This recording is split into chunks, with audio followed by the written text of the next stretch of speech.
partie de programme correspondante à l'alimentation donc de l'électrovanne. Donc je note électrovanne. Voilà. Donc ici, si on regarde dans notre schéma électrique, eh bien notre ligne d'alimentation de l'électrovanne, c'est celle-ci. Alors, si je n'ai pas donc de défaut, donc I1.0, si je n'ai pas de défaut relais de thermistance, donc I1.1, si je n'ai pas de défaut magnétothermique DM1, donc c'est-à-dire I1.2, si mon entrée marche arrêt, si mon rotatif marche arrêt est à 1, donc c'est-à-dire I1.3, si je ne suis pas en dégivrage, donc si je n'ai pas ici M0, si je suis en demande de froid, donc I1.4,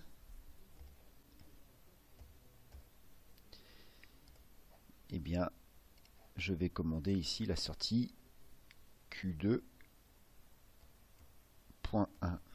Donc là je valide, et donc si j'ai pas de défaut HPBP, si j'ai pas de défaut relais à thermistance moteur de compresseur, si j'ai pas de défaut magnétothermique moteur de compresseur, si je suis en mode marche, si je suis pas en dégivrage, quand la température dans la chambre froide monte, je viens commander ici la sortie Q2.1 qui est la sortie donc qui permet l'alimentation de l'électrovanne. Voilà, j'ai fini la partie rédaction donc de la sortie Q2.1. La page d'écriture correspondante à l'alimentation donc de l'électrovanne, et bien on va s'occuper à la rédaction donc de l'alimentation donc du moteur de ventilateur d'évaporateur. Donc ici on retrouve un ensemble de sécurité que je vais pouvoir copier, coller dans mon programme. Donc pour copier une partie du programme, je double-clique, je sélectionne, hop, je sélectionne la partie qui m'intéresse, voilà, ça c'est la même chose, donc je copie, CTRL C, je valide, et je viens ici dans la CTRL V, et je valide. Et donc ici, il s'agissait donc de l'alimentation des ventilateurs et évaporateurs. Voilà. Donc si j'ai pas de défaut, si je suis pas en dégivrage, eh bien si je n'ai pas le bloc temporisé TM, alors ça sera TM2.Q, eh bien je viens piloter, si je n'ai pas de défaut magnétothermique, c'est l'entrée I1.5, I1.5, eh bien je viens piloter la sortie Q2.2 qui est la sortie ventilateur d'évaporateur. Je reprends ici.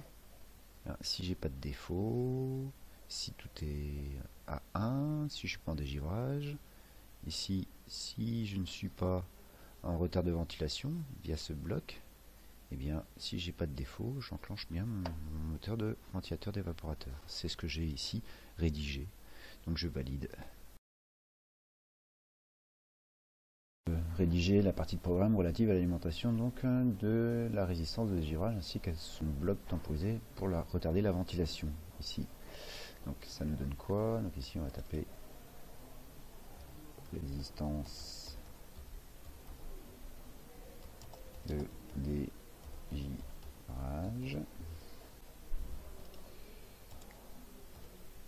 Je valide.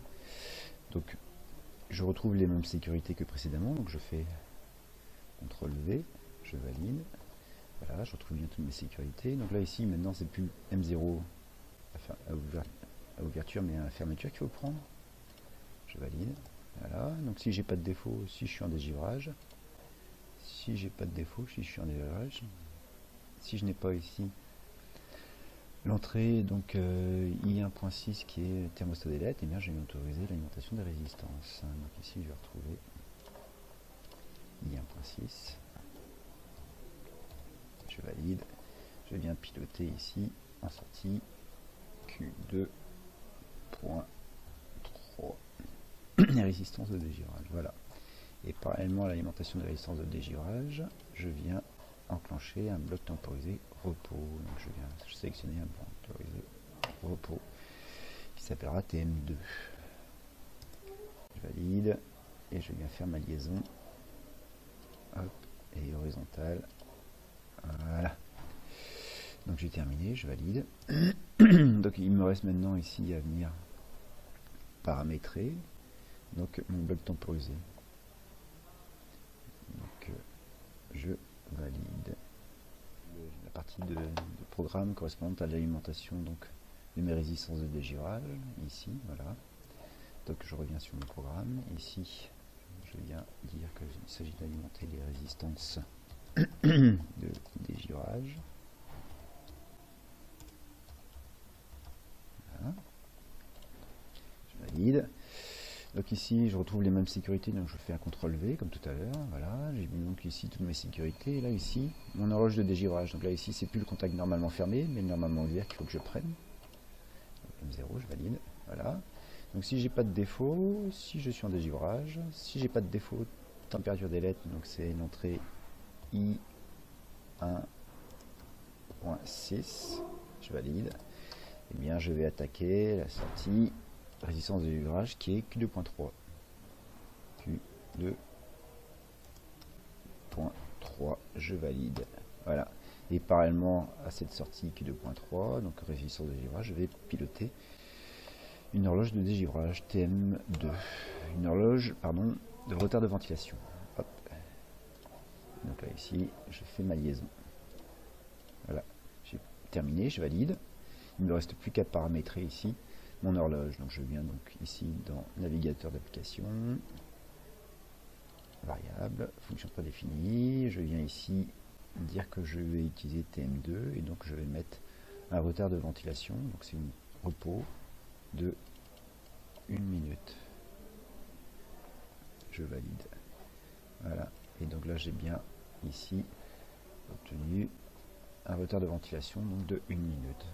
Je valide. On va faire donc la partie de programmation relative à l'alimentation du moteur de compresseur. Donc c'est cette ligne là. Donc ici dans mon programme, je vais ici m'occuper du compresseur. Je valide. Je fais CTRL V. Voilà, je valide. Donc ça j'en ai pas besoin. Ça j'en ai pas besoin. Donc ici si j'ai pas de défaut. Si je suis en demande de froid, donc Q2.1, je reviens ici, ma demande de froid, K1, et ici son contact. Si ma BP est élevée, I1.7, je viens commander ici ma sortie Q2.4, qui est le contacteur de moteur d'alimentation du compresseur. Et donc ici je vais retrouver en parallèle l'automaintien sur Q2.1 et l'automaintien c'est Q2.4. Voilà, il ne me reste plus qu'à faire ma liaison et là je valide.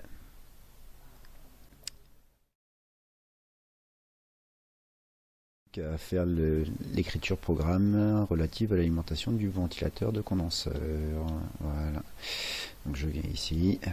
Donc c'est quasiment la même chose que le compresseur. Donc je viens dans le programme du compresseur, copier. CTRL C. Je valide. Et ici, je viens CTRL V. Mettre ça. Donc ici, c'est ventilateur de condenseur. Voilà. Donc je reviens ici. Si j'ai pas de défaut, je retrouve tout ça. Si j'ai bien mon pressostat BP, si ma pression monte, si je ne suis pas en défaut, j'alimente mon contacteur. Donc je vais écrire ça. Je retrouve bien ici l'ensemble. Si la HP monte, c'était l'entrée I1.8 en série avec la sécu disjoncteur magnétothermique du moteur de compresseur, donc I1.9, non pas compresseur mais ventilateur de condenseur, excusez-moi. Voilà. Eh bien, je vais attaquer ici la sortie Q2.5 et le ventilateur de condenseur. Voilà, je valide. C'est fini. Écrire le programme relatif donc à l'alimentation de la signalisation défaut. Signalisation défaut. Voilà. Donc, reprenons l'écriture. Donc, si j'ai un défaut HPBP ou un défaut relais à thermistance ou un défaut magnétothermique, je vais commander ici mon voyant défaut, ma sortie défaut. Donc ici, donc si j'ai un défaut HPBP, donc c'est I1.0.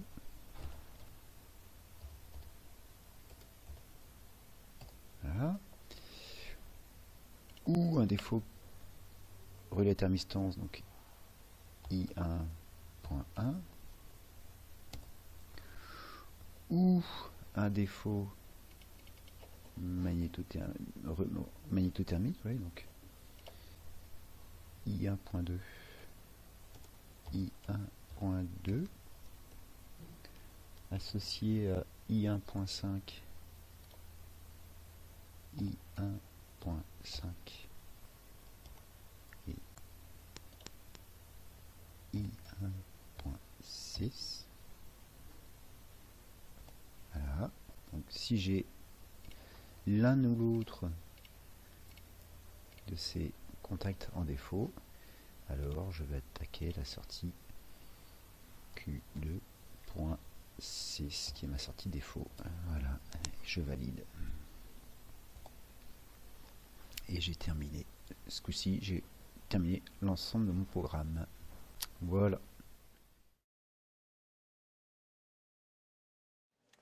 Alors donc, on a vu précédemment comment fonctionnait l'horloge de dégivrage, comment on l'avait programmé dans l'automate. Donc maintenant, eh bien, je vous propose de voir, j'ai rentré le programme donc, que nous souhaitons dans le logiciel et j'ai transféré du logiciel vers vers l'automate. Donc là maintenant, on peut simuler le fonctionnement, voir si ça fonctionne. Alors il y a des appareils, des entrées qui sont donc normalement fermées, c'est le cas du Presostat combiné HPBP de sécurité. S'il n'y a pas de défaut, ce contact est passant. Ici, si mon installation est normalement alimentée, ce contact est passant. Ici, si mon disjoncteur magnétothermique est armé dans ma puissance, ce contact est passant. En l'occurrence, pour l'instant, il ne l'est pas. Donc pour simuler qu'il est passant, je viens ici, sur ma carte d'entrée, enclencher mon entrée 1. Je le mets à 1. Et là, ici, qu'est-ce qui se passe? Déjà, alors ça, c'est un petit clavier donc, qui est utilisé à des fins pédagogiques. C'est pour simuler des capteurs, en fait. Oui, oui, oui. Et là, on voit que si on regarde l'entrée 1, l'entrée I1.1 est donc bien à 1. Allumée. Et puis, si on regarde l'intérieur du programme, on voit bien ici. Or, ici, je vous rappelle, on avait affecté l'entrée disjoncteur magnétothermique à l'entrée I1.1. Donc là, on vient de fermer le disjoncteur magnétothermique. Voilà, en fait. On vient de simuler que tout va bien et que tout ça c'est passant. Donc si je ne suis pas en dégivrage, quand la température monte dans la chambre froide, je vais enclencher mon relais qui commande mon électrovanne. Donc je simule ici. Alors ici c'est I1.2. I1.2. Hop, voilà. C'est le cas. Ah bah oui, mais si je passe pas en run. Il faut passer en run. Voilà. Donc là, qu'est-ce qui se passe? Eh bien, je suis parti pour 240 secondes de froid et 120 secondes de dégivrage. Et donc ici, eh bien, j'ai commandé l'alimentation de ma sortie Q2.1 qui correspondait à l'alimentation de mon électrovanne. D'accord. J'ai ma ventilation, donc mon fluide frigorigène rentre dans l'évaporateur, s'évapore, la pression monte. Et si la pression monte, eh bien, ici, mon compresseur n'attend plus ici que l'information de la montée en pression. Basse pression, donc ici, hop, j'enclenche mon compresseur. puisque mon compresseur démarre, ben forcément la pression HP, haute pression, augmente. Et ici, ce contact. Donc on va le fermer à la main, comme tout à l'heure. Va passer à 1. Et là, ça y est, tout fonctionne. Si tout fonctionne, eh bien forcément la température intérieure de la chambre froide va diminuer. Ah oui. Donc si la température intérieure de la chambre froide diminue, ça veut donc dire qu'ici, le contact du thermostat d'ambiance va s'ouvrir. Je simule son ouverture, il y a 1.2. D'accord. Tac. Donc je viens bien couper mon électrovanne. Ma ventilation continue à fonctionner et c'est normal. Et donc ici, qu'est-ce qui se passe? Mon compresseur continue à fonctionner et il est en train de vider l'évaporateur. La fonction tirage au vide. Donc du coup, quand la pression va diminuer, ce contact ici va s'ouvrir et va arrêter mon compresseur et mon condenseur. Mon ventilateur de condenseur. Et là, tic, j'ai tout coupé. D'accord. Si j'ai tout coupé, bah forcément ma pression HP va diminuer et mon contact va s'ouvrir. Tac. Voilà. Et donc là, je suis en mode attente. Donc si je ne suis pas en dégivrage, et là pour l'instant... On est revenu au point de départ. Voilà, ma température est atteinte dans ma chambre froide, je ne suis pas en dégivrage. Si la température intérieure remonte, il y a un 2, tac, je redémarre mon électrovanne. La pression BP augmente, mon contact de pressostat qui s'enclenche. Et si la HP monte, j'enclenche mon ventilateur. Et là, je suis reparti à nouveau. Pour un cycle de froid. Voilà. Donc forcément, ma température intérieure va diminuer. Je vais donc couper ici, couper là, et par cascade, obtenir la coupure de mon compresseur. D'accord. Donc on va attendre le mode dégivrage. Ouais, on a le temps. Hein, il y a 140 secondes pour 240. Donc on a le temps de simuler l'arrivée encore donc, en température de ma chambre froide. Allez, je vais regarder cette fois-ci sur les petites diodes. Thermostat d'ambiance ici qui se coupe. Voilà. Et donc mon compresseur qui tire au vide, il s'arrête et donc ma pression HP qui diminue, je coupe. Et donc là, en sortie, il ne me reste plus ici que la sortie Q2.4 qui était la sortie ventilateur d'évaporateur. Oui, il tourne tout le temps le ventilateur, non? Oui. Tout le temps, tout le temps. Bah, ça dépend. Il y a des frigoristes qui l'asservissent au fonctionnement de la température, d'autres qui laissent la ventilation continue. Mais là, à la limite, on pourrait le faire, cette modification. Avec ce programme, ce serait assez simple. Ah, en fait, oui, complètement. D'accord, très bien. Alors, on va attendre le dégivrage pour voir un peu comment ça se passe. Voilà, donc là, on va bientôt y arriver. Là. 196, ici, voilà. 197. Donc là, ici, on va simuler qu'on est reparti en température pour voir ce qui se passe lorsqu'on bascule en dégivrage. Donc ici, je suis à nouveau en demande de froid, ma pression a augmenté. Voilà, donc là, a priori, là, je suis en fonctionnement froid. En fonctionnement froid. Voilà. Donc, je suis en demande. Tous mes composants fonctionnent. L'électrovanne est alimenté, le compresseur est alimenté, le ventilateur et le condenseur l'est aussi. D'accord. Et donc là, le compte à rebours va bientôt commencer. Voilà. Donc, quand je vais basculer en dégivrage, je vais donc couper mon électrovanne, couper ma ventilation aussi. Je crois qu'on a un appel de Houston, puisqu'il ne reste que 7, 6, 5, 4, 3, 2, 1. C'est parti. Donc là, on a bien enclenché le relais de dégivrage pour une durée de 120 secondes. Alors, automatiquement, ça a coupé ici mon électrovanne. Normal. Je veux dégivrer, donc j'alimente plus en froid. Bah oui, normal. J'ai coupé ma ventile aussi parce que je suis en train de chauffer. D'accord. Mon évaporateur, il ne fallait pas que je chauffe l'air de la chambre froide. Bien sûr. Et donc là, qu'est-ce qui se passe? Je suis en train d'alimenter mes résistances de dégivrage. D'accord. Comme j'ai coupé mon électrovanne, là, eh bien, mon compresseur est en train de tirer au vide. C'est ce qu'il est en train de faire là. On va le simuler. Alors, voilà. C'est où alors? Il est là, mon compresseur est en train de tirer au vide. Donc, hop, il s'arrête. Tu agis sur quoi là? Sur le... Voilà, et sur le pressostat. Sur le pressostat, voilà, et donc le compresseur s'arrête. C'était I1.3, hein, c'est ça? I1.3, voilà. Là, et donc là, je ne suis plus qu'en dégivrage. D'accord. Je suis en train de dégivrer l'évaporateur. Et là, donc, il nous reste combien de secondes avant de finir? Il nous en reste pas mal. Hein. Voilà, donc ici, donc, on est en train de dégivrer l'évaporateur. Et donc, si la pression remontait dans l'évaporateur, parce que je suis en train de chauffer l'évaporateur, eh bien, ici, le pressostat, eh bien, voudrait bien... Donc là, c'est agit sur quoi? Sur I1.3 là? Voilà, I1.3 voudrait bien redémarrer, donc normalement, on devrait repartir en froid. Mais comme ici, mon relais de dégivrage a coupé l'alimentation de mon électrovanne, j'interdis le redémarrage du compresseur. Ah, très bien, c'est subtil là. Donc là, je reviens, hop, ici. Ouais, il ne nous reste plus beaucoup de temps, il ne Voilà. reste que 20 secondes. 20 secondes. Donc là, qu'est-ce qui va se passer en fin de dégirage? Eh bien, je vais repartir en mode froid, sans ventilation, puisque l'air, donc l'eau, pardon, il y a de l'eau formée Ah oui, on ne voudrait pas qu'elle sur soit... les ailettes, on ne voudrait pas qu'il y ait une projection d'eau. Ouais, donc on va repartir en froid sans ventilation. Vérifions. Voilà, c'est parti. Donc là, on a bien redémarré ici mon électrovanne. Eh bien, ma ventile, elle, est toujours à l'arrêt. Q2.4 ne fonctionne pas. Ici, ma pression va sans doute remonter. Tac, je vais démarrer mon compresseur, mon ventilateur de condenseur. Et là, ici, vous voyez, là, je n'ai pas toujours de ventilation. Et j'aurai une ventilation au bout du temps ici défini par ce bloc temporisé. Ah, d'accord. Voilà, on y arrive, 27. Voilà. 29-30. Tac, ça y est. Boum. Et là, je repars en mode fonctionnement normal. D'accord, tout à fait standard. Voilà, comme on a vu précédemment. C'est génial. N'hésite pas à le dire. Absolument. Voilà, monsieur. Écoutez, monsieur Tanguy, je vous félicite parce que j'ai pas tout compris, mais presque.